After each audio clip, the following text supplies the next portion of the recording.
Welcome to the boating adventure. A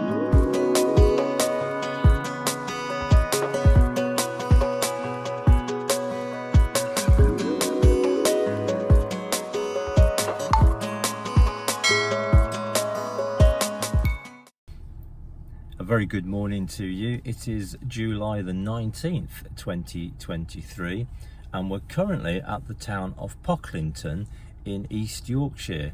And today, hopefully, if the weather holds up, we're going to do a little bit of paddling on the Pocklington Canal. So come and join us. So here we are. We're just setting up the cameras. Steve's in charge of the gimbal, and he's going to walk at the side so we can get some different footage. We've come to the village of Melbourne, which is just outside Pocklington, about 4 or 5 miles. And there's a little track on the right hand side which takes you down to the Melbourne arm of the Pocklington Canal. And there are some CRT facilities here, toilet and that sort of thing. And there's some 2-hour moorings. And there's also some residential moorings by the look of it. Here they are, look.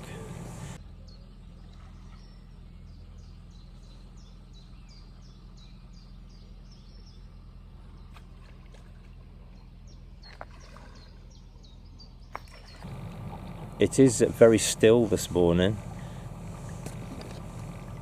Hardly any wind, which is good. So I'm just going to paddle down this arm, this Melbourne arm. It's not very far, so literally only a few yards really. And then I have a choice to turn right or left on the Pocklington Canal. So I'm going to turn left. And I'm going to go as far as the next lock, and then that'll probably be my turnaround point, and then come back. Just a gentle paddle down the Pocklington Canal. The Pocklington Canal was opened in 1814, which was quite late really for canals, but there was a lot of dispute as to the actual route that it was going to take. The architect was a man called Leather, and eventually he decided upon the route that we're going to do today. By about 1840 it was already being talked about, the railway taking over, so it had quite a checkered career as far as commercial traffic is concerned. It joins onto the River Derwent, and the River Derwent then goes up as far as Stamford Bridge, and then going the other way it takes you down to the Humber Estuary, and then you can cross that and go up the River Trent and to Nottingham. It's quite a way. So the Pocklington Canal was really just built to serve local industry in Pocklington.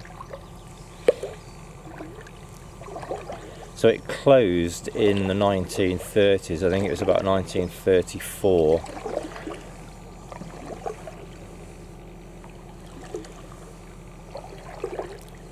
And then when British Waterways took over and they classed the canals A, B or C, C being the category that was really, as far as they were concerned, was of no viable use and set for closure, the Pocklington Canal came under category C.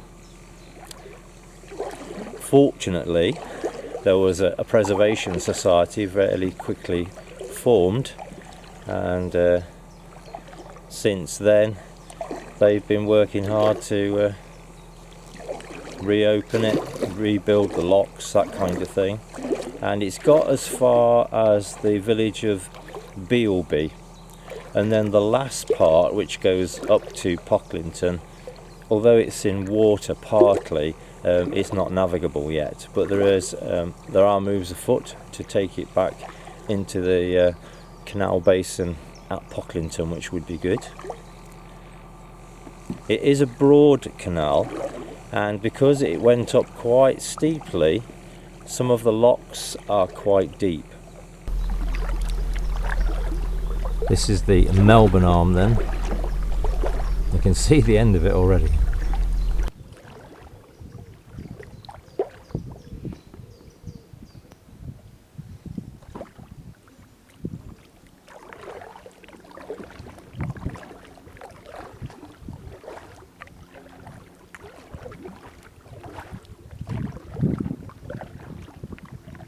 So I'm now on the Pocklington Canal officially. I'm turning left and there is the bridge. So we could swing it open if we had to. Swing bridge number 7, but I think I can get underneath there if I duck down very low.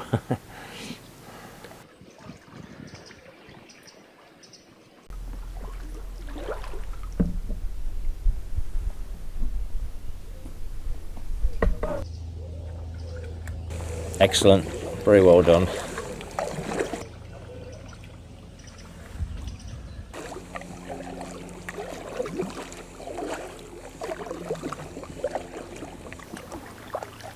It's often quoted that this canal can be quite weedy during the summer period.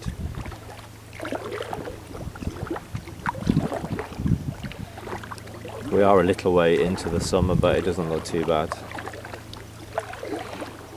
We've had an awful lot of rain in the last few days in the UK. After a fairly dry spell, we've had a really wet time, and so there's plenty of fresh water about.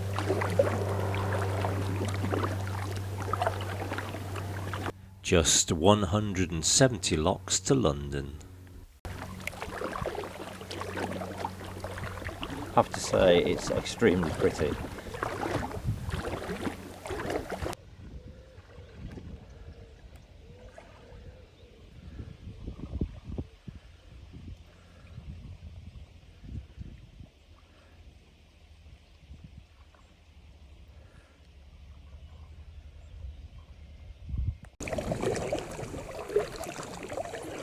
The Pocklington area is on the edge of the Vale of York, so it's fairly flat until you get to the wolds, which are nearer to the coast, and we can see the wolds from the campsite that we're at.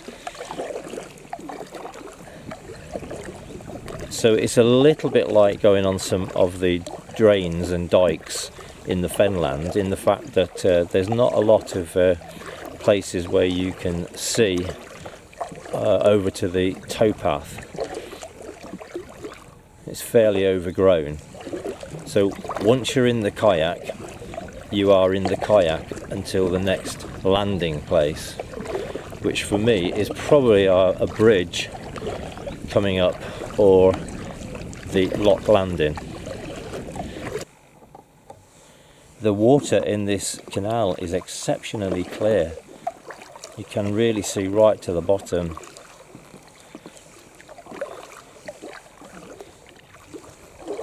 It doesn't get a lot of traffic.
I still keep seeing on the various Facebook groups people asking the question, do you need a license to go on the rivers and canals?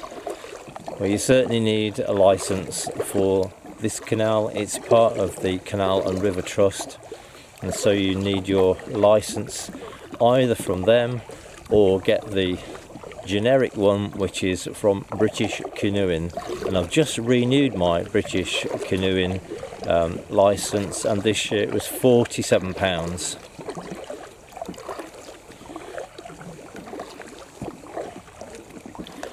And I know people will tell me that they haven't got one and that they've been canoeing for years and they've never been asked.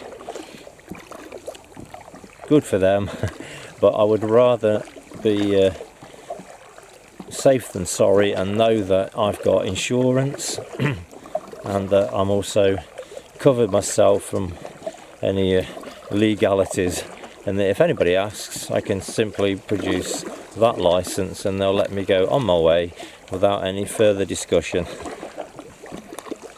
And I think £47 for the year, that's okay. It's less than £1 a week. This really is one of the backwaters of canals, and it is part of the Silver Propeller Challenge run by the Inland Waterways Association, where they try to encourage boaters to use the canals that don't get a lot of traffic. And I think if you can do 25 of them and take a photograph of the end of each one of them and prove that you've been, then you are awarded a silver propeller. And it doesn't have to be in a powered boat, you can do it in a kayak, on a paddleboard. So if you're interested in that, have a look at the Inland Waterways Association Silver Propeller Challenge. Might be worth a look at. Be nice to see some kayakers actually achieve it.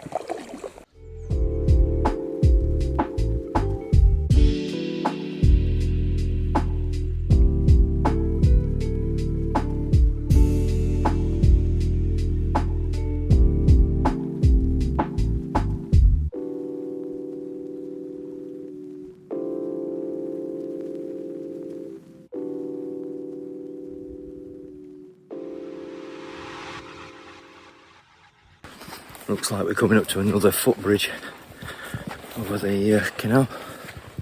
I think this one's quite high enough for Alan to get underneath with the kayak, so that should be okay. He only just made it under the first one.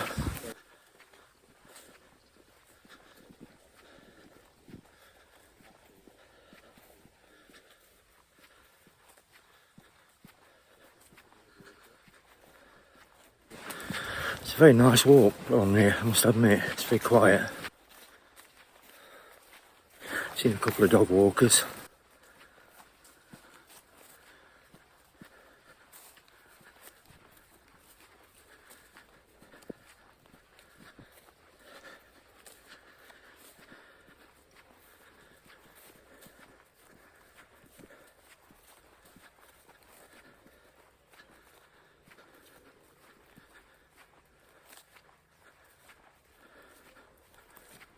It's a swing bridge. These are some of the awkward swing bridges because the operating mechanism is on the opposite side to the towpath. But there is a landing there, so you could do it.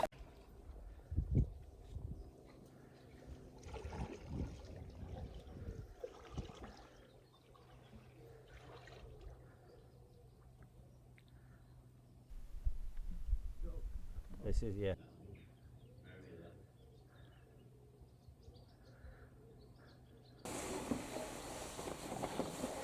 Just about to get the camera underneath.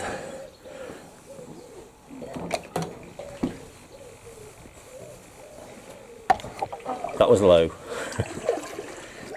That was low.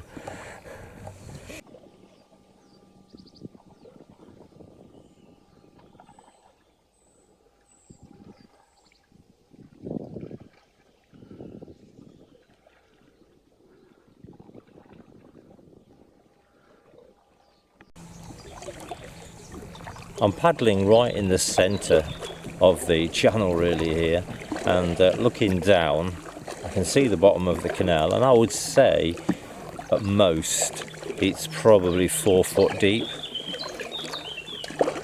but it's very quickly shelves towards the banks. It's probably only 2 foot. So if you do this, you really are going to have to try and stick to the middle of the canal if you were in a boat with any kind of draft to it.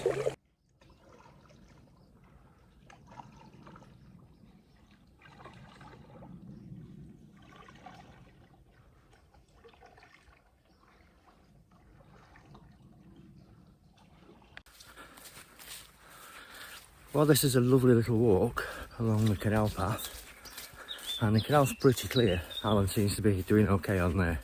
The opportunities to actually film Alan on the canal isn't very easy because, as you can see on the left, this is basically the full extent of this walk. So finding little spots where you can actually film Alan going down on the canal is quite difficult actually.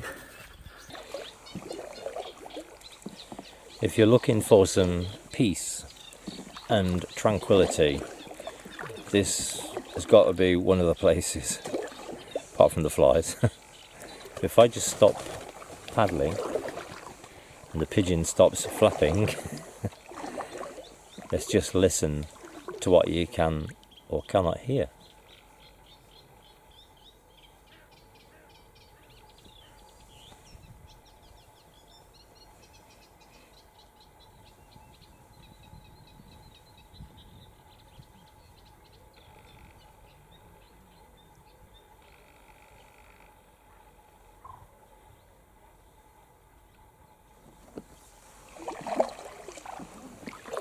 I once remember taking a group of school children up into the Peak District, and we went towards Dovedale. We went on quite a long walk, and we ended up near the River Dove, and there was nobody around. So I asked the children if they could just stand still, stop talking, and listen for 1 minute. Took a bit of doing, but we did it.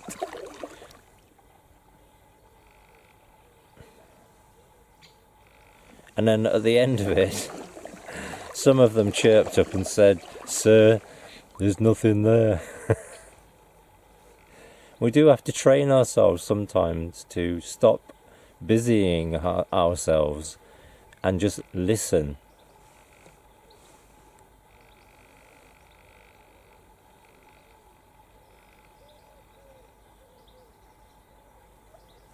There are loads of things there. There are pigeons cooing in the background.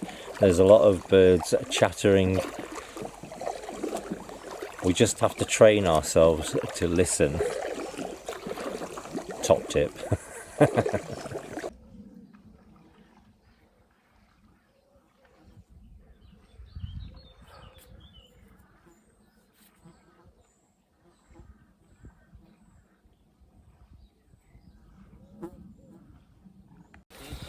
Found a gap and I found a bench, so I can sit on this and try and get a shot of Alan going past the gap.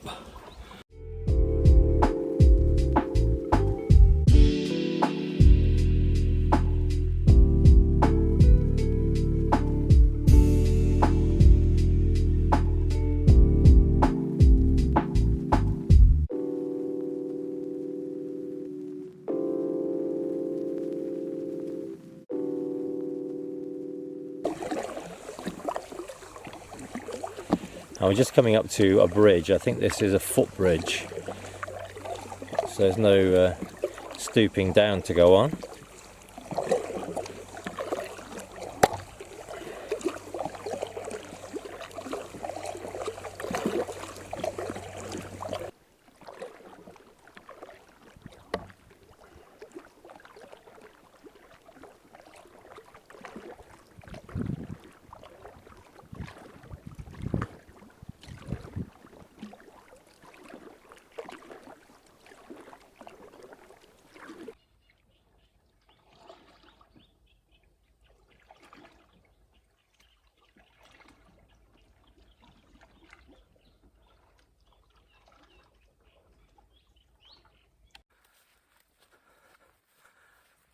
Right, so we've come to bridge number 5. Is it 5? Yeah. And I don't know if we're supposed to cross over the towpath on this bit or we carry straight on. If we do, then all the reeds are a lot lower down on this side. So it should be a little bit. Yeah, we can carry on down here.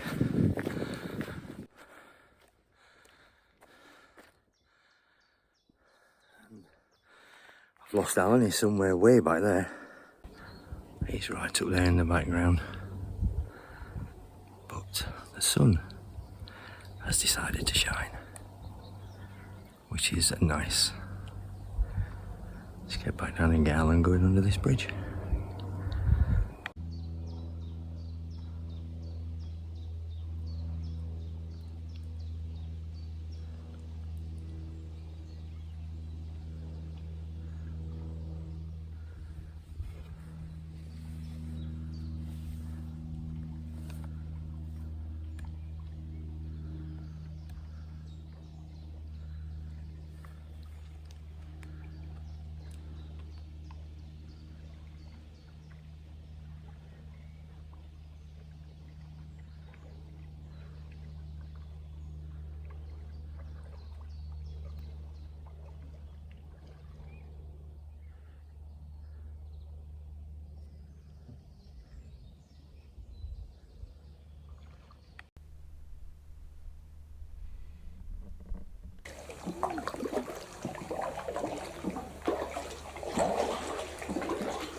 When we got to our campsite at Pocklington the other day, we met up with some friends, one of whom is a subscriber and a follower of the channel.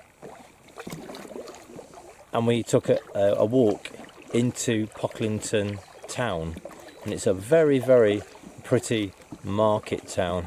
And on the Tuesday, it was in fact market day, so we had a quick look around the town and a look at the marketplace, and we tried to support some of the local businesses with our purchases. So here are some shots of Pocklington and the market at Pocklington.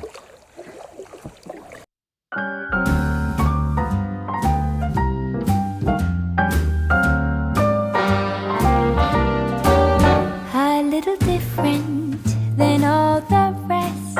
I'm quite old-fashioned, where I had sometimes played chess. And when I'm out, I'm looking for that vintage fling. But all complexions that I adore, so hard to find, these seem impossible to score. So I dream on to someday find that vintage love.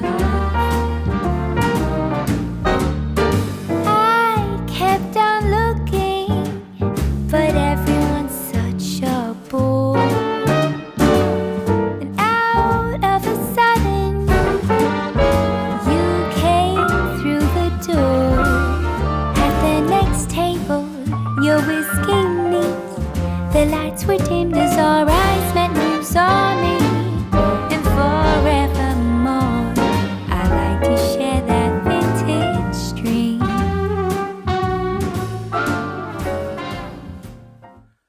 It looks like we come across another swing bridge. I think this is, I don't know if this is 6 or 4 to be honest. But thing is, it's open, so I don't think Alan's going to have to struggle to get under this one to sail through. Yeah, it's swing bridge number 4.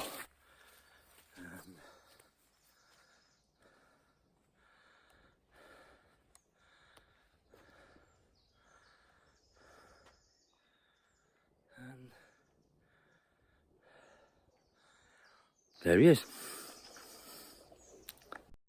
So we're just coming up to another bridge, a swing bridge, but it's actually being left open, so that's not a problem.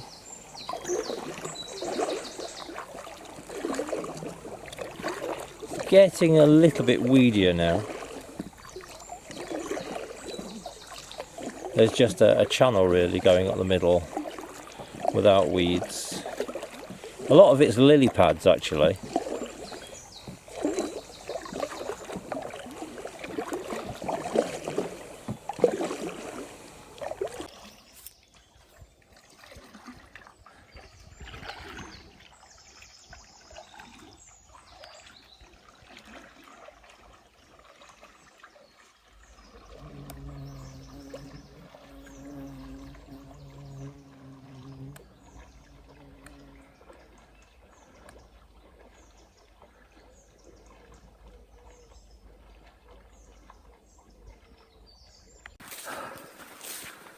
We've come to an open expanse, which is not, it doesn't make it feel so closed in.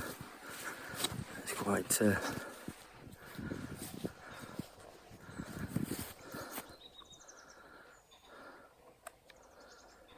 quite open.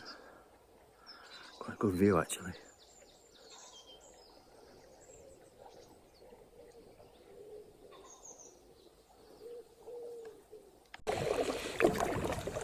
I have absolutely no idea what time it is at the moment, but I can just see from the top camera that I've been paddling for 45 minutes. So I'm not far, I think, from the end of this paddle. I estimated that it would just be around about an hour. Just to get to the next lock, and then obviously an hour back again, a couple of hours. I can hear Steve, but I can't see him, and he can hear me, but he can't see me at the moment. There's so many bulrushes and reeds at the side. We are coming up to the lock just in front of us. I think it's a lock. It's either a lock or another swing bridge. I think it's a lock. I'm not 100% certain. That's a lock. So this is the journey's end really for our paddle down the Pocklington Canal. Not 100% sure, but I think we're coming to the lock that we need to get to before Alan turns around, so it might be the end of this little venture before we set off back. I'll see when we get here. It looks like a lock from here. Yeah, it is. Right, so this is the finish point.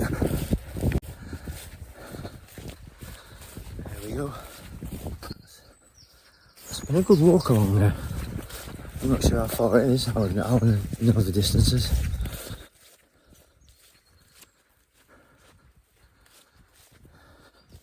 It's very weeded up.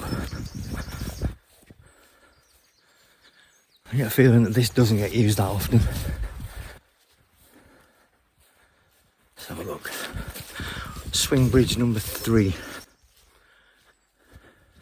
Grantham Lock. Beautifully clear there.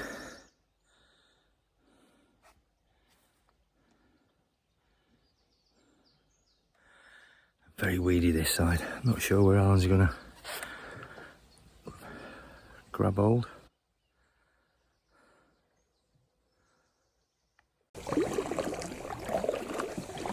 I hope you've enjoyed this little look at the Pocklington Canal and the market town of Pocklington. It is certainly worth a visit. If you want to be in a backwater canal where it's great peace and quiet. Lovely place to visit this. Not far from the city of York and not far from Hull and the Humber, and on the way to Bridlington and places like that, Scarborough.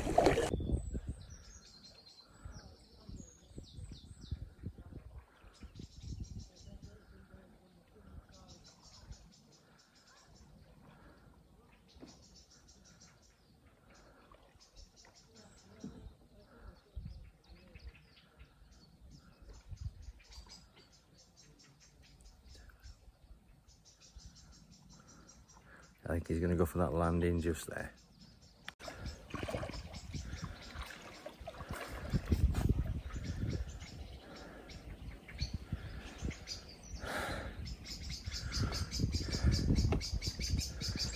Did you enjoy that? It's lovely. Do you find it's a bit closed in? Yeah, I've mentioned that on the thing. Yeah, me too.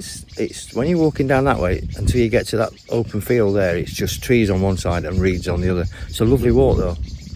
It's a really nice walk. Very quiet. Lovely place to be.